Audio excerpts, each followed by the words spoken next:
So, what typical complaints do these patients have? Because as we see, the patient is going in a flexion contracture, right? Yes. So, there is extension deficit. Yes, sir. Patient is able to fully make the fist. Yes. Patient is able to do the functions related to grasp, pinch, Yes. grip. Patient is just not able to extend the hand. So, what is the common? Why do we need to operate this patient? Because there are very few activities of daily living which involve extension of the fingers. Are you getting my point? Yes, sir. Yes. What is the Initially, commonest complaint of these patients? people present with pain at the nodules. So pain is there at the nodule and the cords. That is one complaint, sir. So many times you must have realized that these patients come with, if they are holding on to a door or a window, grill, anything, since they are not able to extend their fingers, Yes. they are not able to let go of their grip. Okay. So that is a common cause of trauma, Yes. especially on the fingers, on the palm. Yes. So that is one of the complaints, that they are not able to let go of the grip. Yes. So that causes injury. Tell us a bit about the relevant anatomy, the aponeurosis, palmar and digital aponeurosis, ligaments over the digits, ligaments over the palms, which are relevant to Dupuytren's. So the palmar fascia is an extension of the deep fascia of the hand, which is an remnant part and an extension of the palmaris longus tendon, which is joined in part by FC also. So the palmar fascia is an triangular structure in the palm with apex towards the wrist joint and base towards the metacarpal.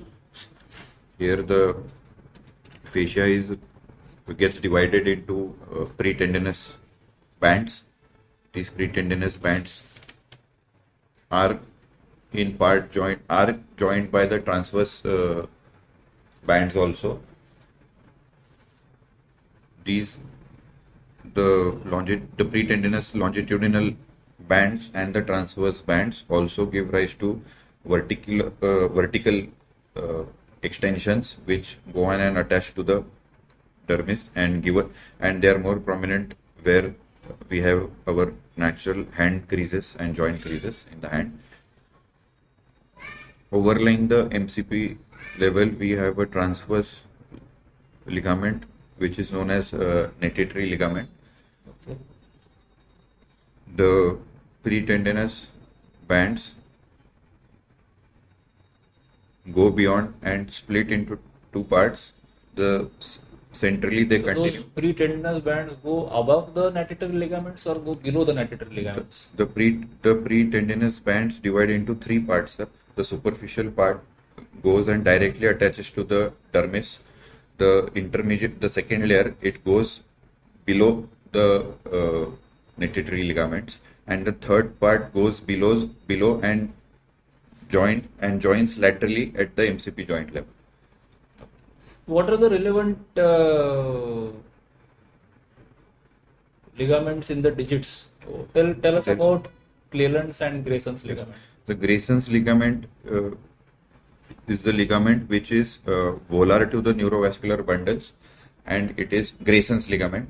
Grayson's ligament is volar to the neurovascular bundles, and it is commonly involved in the disease pathology. The Cleland ligament is dorsal to the neurovascular bundles, and it is rarely or most of the times uninvolved in the Dupuytren's disease. Okay. So some time back we discussed about the pathology of the disease involving the neurovascular bundles and getting them on the surface. Yes. The spiral cords, getting them on the surface. Is there a name of a sign to it? Sir, this it was described by Short and Watson, and it is known as short and Watson sign, sir, in which the neurovascular bundles get displaced volarly. Right. So now that we are going to operate on this patient,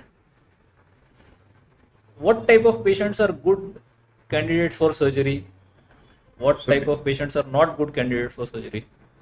We have already discussed the prognosticating criteria. Yes. I'm not talking about those criteria. Yes.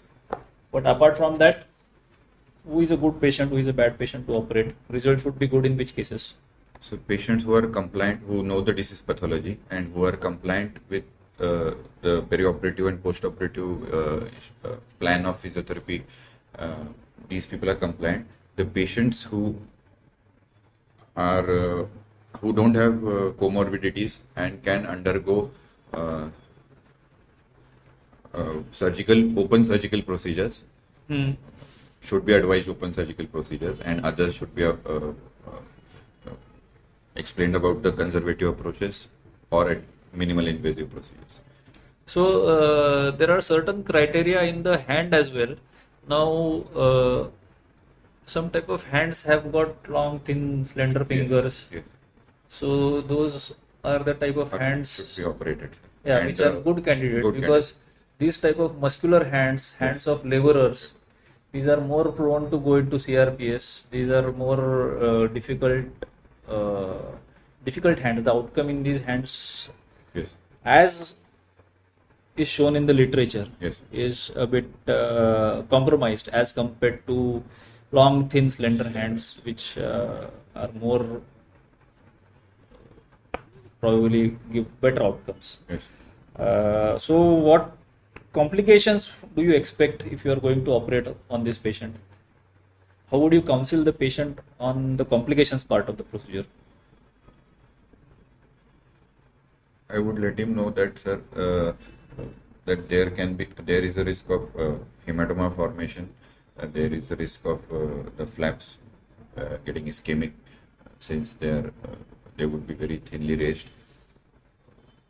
In severe contractures, possibility of neurovascular compromise has to be explained to the patient, and on the recurrence part, he has to be also explained that there is a possibility considering the applicable risk factors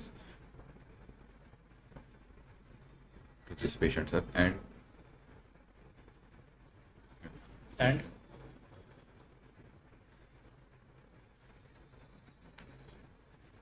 okay, so what is the commonest complication which you have seen in patients with Dupuytren's?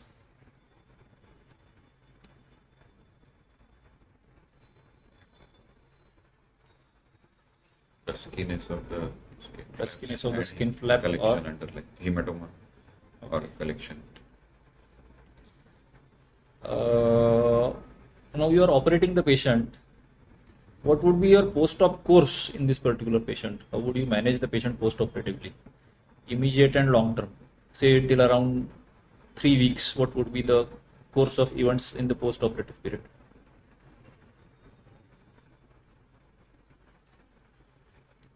If I have operated a patient in which I have primarily closed all the wounds, I have used Z-plasties or kits, I would encourage him for early physiotherapy immediately post of day 1 onwards.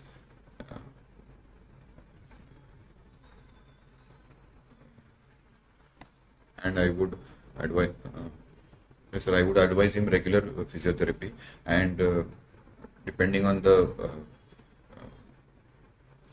flexion contracture at the joints, I would advise him splintage post-operatively. Okay, and if you have not used Z-plasty, if you would have used a graft?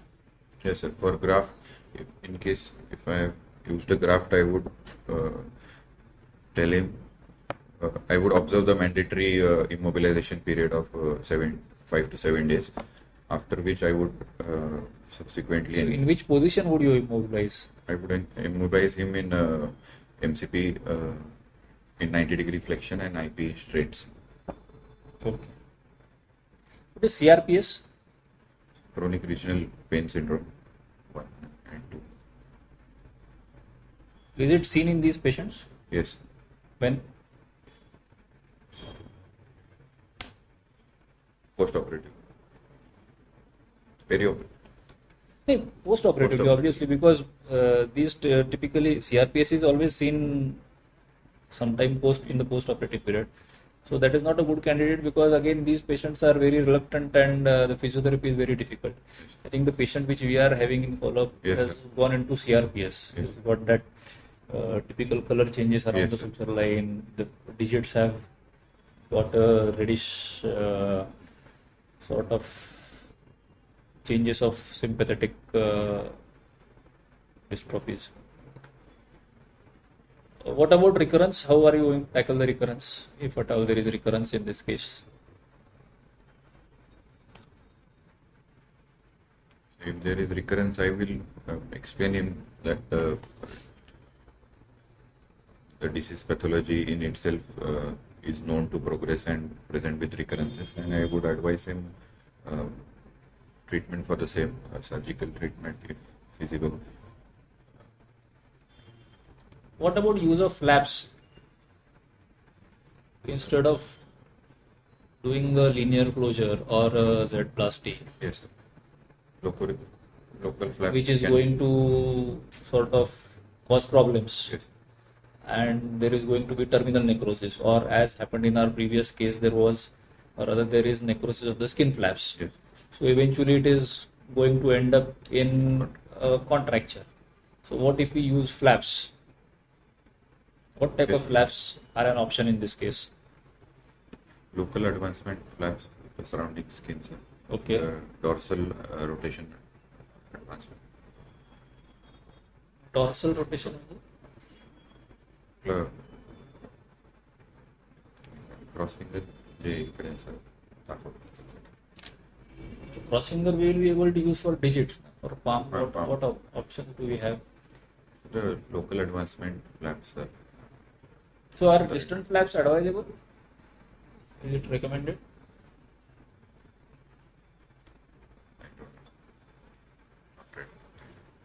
Not much of literature on the use of distant flaps, but we probably can use facial flaps.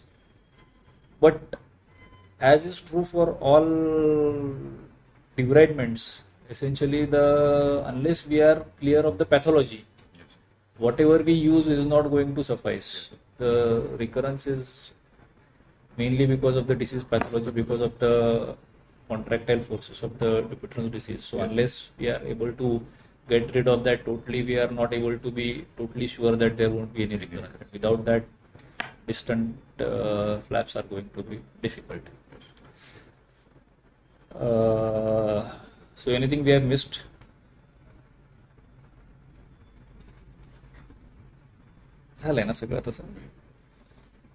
Okay, good. Let's call it a day.